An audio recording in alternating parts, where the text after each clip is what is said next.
I do. Thank you, Mayor. And I'll just be real brief here, but I do want to say about the $189 million. And I keep focusing on that because I know that this project at the end of 30 years is going to be valued at on the tax digest at $428 million. And you look at the proportion of what incentive we're given at $189 million versus the total cost going into the project. It's a bit out of skew, in my opinion, and I base that on some of the other TADs that you see around the state, and also just on this community and what we've done as far as incentives go in the past. You know, for Caterpillar, we gave $30 million for a project that created 1,500 jobs. We're still paying the bonds on that note, by the way, and we didn't pay the $30 million. We split that 30 with Oconee County. And I think about those negotiations. I wasn't part of the negotiations. That was our management team and the mayor at the time. And I remember the discussions, though, and how, you know, there was one discussion about them, Caterpillar wanting extra water to use for their facility. And our folks said, no, you know, we've given you enough of what we can give you. And I'm just wondering here in this project, what are we saying? I mean, we're saying yes to everything that the developer and the builder and the architect want. We're saying yes to everything. But when we ask for 60% AMI and 20% units of affordability, we get told no.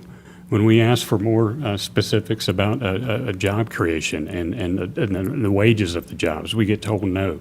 And what I'm asking y'all is this. I mean, it's got to be a negotiation. I know I want them all redone more than anybody. I'm probably not more than anybody, but I've been looking at this mall for the past 15 years and hoping something good happens. And I believe something good will happen. But y'all, when we put $189 million on the table, we need to make sure there are community benefits.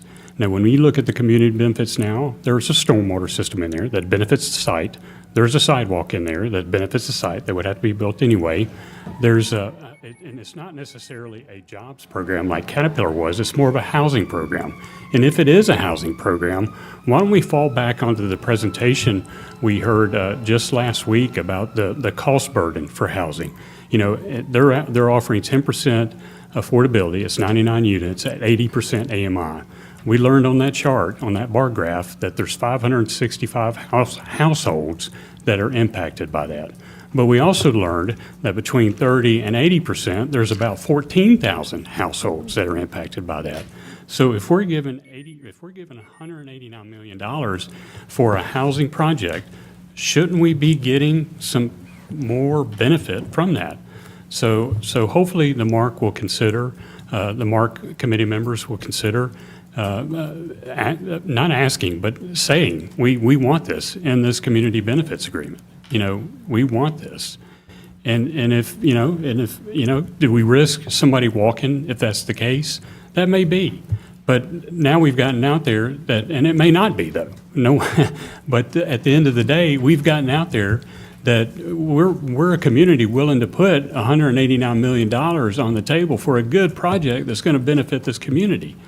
And I said this at the MARC meeting the other day. If I had $428 million, I'd buy the thing, and knowing that the county's going to give me back $189 million of that. Because at the end of 30 years, they're saying their investment's going to be worth $630 million. So there's a lot of things to look at, but I would encourage you to look at the documents on the website. It's a lot of reading to do, but I'm going to say one thing. I know Dan McCrae's on the phone. One thing to look at is the return on our investment. And if you look at the return on our investment, Dan McCrae has made a presentation before that said for every dollar you give for a TAD investment, you should get back $7.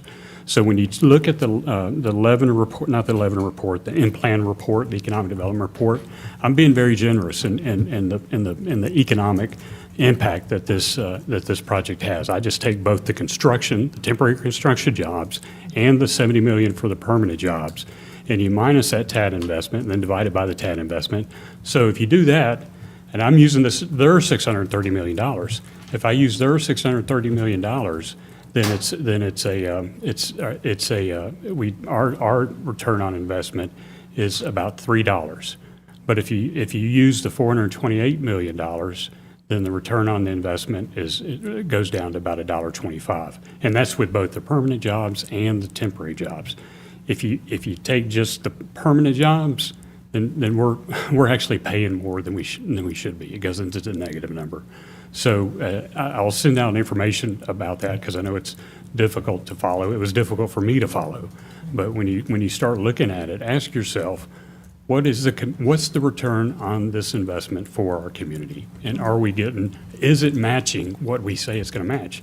One final point, even our TAD policy says that our TAD should be at 80% AMI, but 20% of the build out should be at 80%. Here, we're only getting 10%. So we're not even following our own TAD policies with this. So anyway, just a few things to think about. And I think there will be more as we go along, and I'll be glad to share those. Thank you. Thanks, Commissioner.